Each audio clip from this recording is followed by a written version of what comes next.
Hey guys, I'm very excited for another episode show about science. This is your host, Nate. Today, my guest is Stephanie. She's an expert on bats. Let's dig into some bat biology. Woo! Hello, Stephanie. Hi, Nate. So tell the listeners a little bit about yourself. My name is Stephanie Findlay. I'm a master's student at the University of Calgary, and I study bat biology under Dr. Robert Barclay. Ready to talk about some bats? I'm super ready to talk about bats. Let's do it. So, how do bats transmit Ebola? That is an excellent question. So, we're not entirely sure why some bats can hold on to viruses that don't hurt them but hurt us. So Ebola is one of those viruses. So the bats can actually carry them in their blood, in their system, and it doesn't hurt the bats, doesn't make them sick. And so when the bats hang out with each other, and if you've seen pictures of bats down in Africa, they love hanging out in these big, big groups, and they all hang out together, and they pass it all off to each other. But it doesn't make them sick, and so they don't die from it. But then when you have people who live in Africa who, play on the trees that the bats are hanging in, they might get some of the bat poop on their hands, or sometimes people in Africa actually eat those bats. And if you eat a bat that carries that virus, you get sick with it too, except it doesn't hurt the bats, but it really makes us sick. How come vampire bats are the only bats that suck on your blood? Yes, so vampire bats are the only species of bats that only eat blood. So we have some bats that eat meat. So we have bats that eat fish or bats that eat other bats or bats that eat frogs. But vampire bats are the only bats that will only drink blood. And the cool thing about them is that it's hard to live off of just blood. There's not a lot of really good things for them. So you want to have a nice balance of nutrients and proteins and vitamins. That's what we all need. That's why you have to eat your vegetables. But it's hard for bats to live off eating blood. So they live together in big groups. And their friends will actually give them some of the blood that they fed on if their best friend doesn't have anything to eat that day. So if they go out and they can't find anything to eat, they come back and their best friend helps them. They're the best friend bat to have. Ah, I see. But we don't have to worry about that. They eat only cows and pigs, mostly. They're very cool bats. How do bats fly like birds? I mean, they're mammals, right? Yeah. So bats can fly, but they don't exactly fly like birds. There are a couple of cool things that birds can do that bats can't.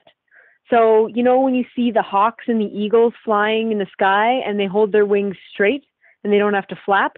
Yeah. They're gliding on the wind, right? Bats can't do that. Bat wings are a little bit different than feathers that birds have. So if you've seen a bird feather on the ground, they've got that little, the ridge through the center that's really hard. And if you wave a feather around, it's quite firm, right? But a bat wing is it's stretched skin, right? So it moves and it's moldable. So they can't glide like birds do. And they can't also, we have hummingbirds that can stay in one spot and hover. Bats can't hover either. They have to be constantly moving or they won't be able to stay up in the sky and they'll fall straight out of the sky.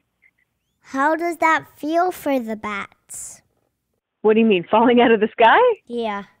I bet you would be scary because being on the ground as a bat is a very dangerous place to be. How come? Because there's lots of predators on the ground. Oh. So, if a bat is still looking for food and it forgot the way home and it basically can't get there in time before the sun rises, what does it do then? So when they're flying during the night, what happens? Is that what your question is? Yeah. So bats can use temporary roosts during the day. They don't have to always go back to the same spot.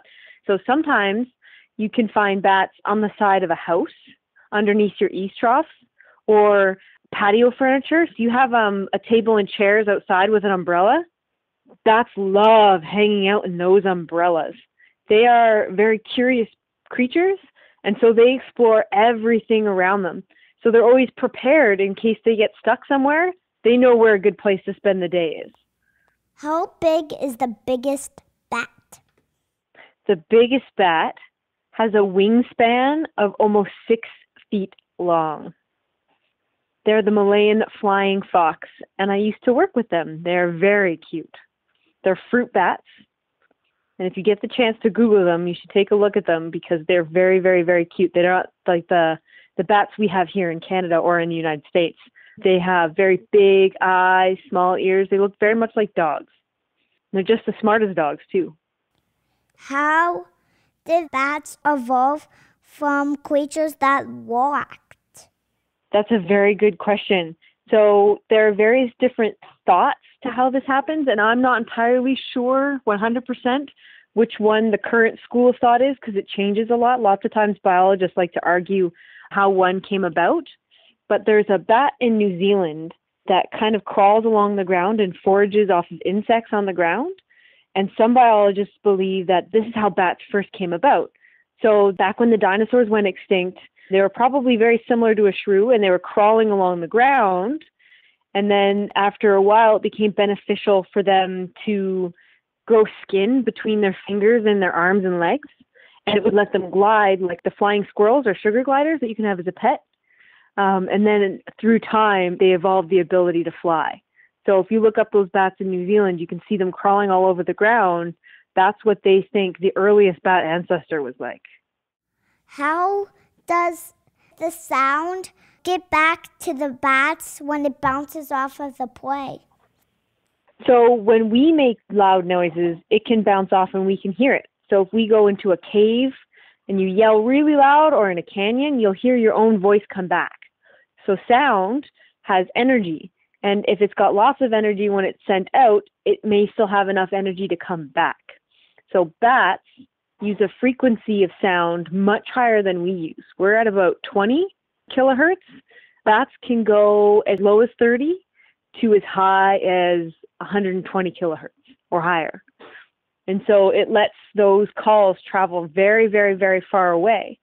And the bat can tell, is it a wall? Is it a tree? It can tell what type of bug it's seeing. It can tell if that bug's a beetle, a moth, whether that beetle or moth is flying away or towards it. They get all kinds of information, and different bats make different sounds depending on what they eat or where they live. So how do bats know where the food is? So when they're flying around, they have several different types of calls that they make. And so the first call they make is called a search call, and it sounds like this. And they're spaced apart, and they have a sweep at the end, right? So they start from high, and they sweep down to low. And when they're flying around, they're searching, searching, searching. And then when that echo comes back, they can hear, oh, that echo says, that's a beetle. I eat beetles. How big is that beetle? And so when they want to get more information, they increase the frequency of calls, and they go, and then they get more information. So they're like, oh, that beetle is about this big, and it's over to my left, a little bit below me. So then they're like, okay, that beetle's big enough for me to eat. I need to go and catch that beetle. And then when they get really, really, really close to that beetle, they make a solid buzz. So fast, their calls are so close together, it's called the feeding buzz. And so that's what they get just as they're approaching so that they can make sure they catch their food and don't miss it. Because they're flying in the dark, right? And their eyes are like ours. They can't see in the dark like a dog or a cat. So they have to hear through their echo calls.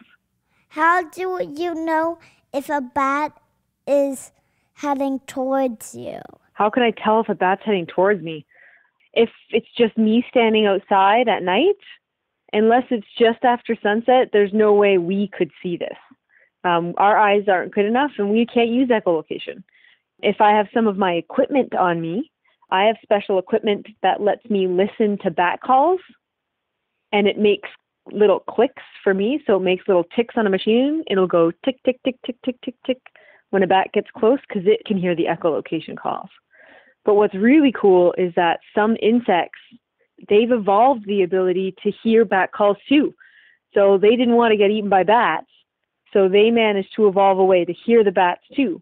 And so they can hear those echolocation calls, and they know when those get close that they just stop flying and they'll just drop out of the sky, like jumping out of a plane, and they'll just stop flying, and it confuses the bats and they can escape. Some moths can do that. It's really cool. Thank you for being on my show, Stephanie. You're welcome. I hope you have a good day. I will. Soon I'll have a play date. Ooh, that sounds like fun. Yeah. There you have it, folks. The show about science is complete. There you can shut the recording off.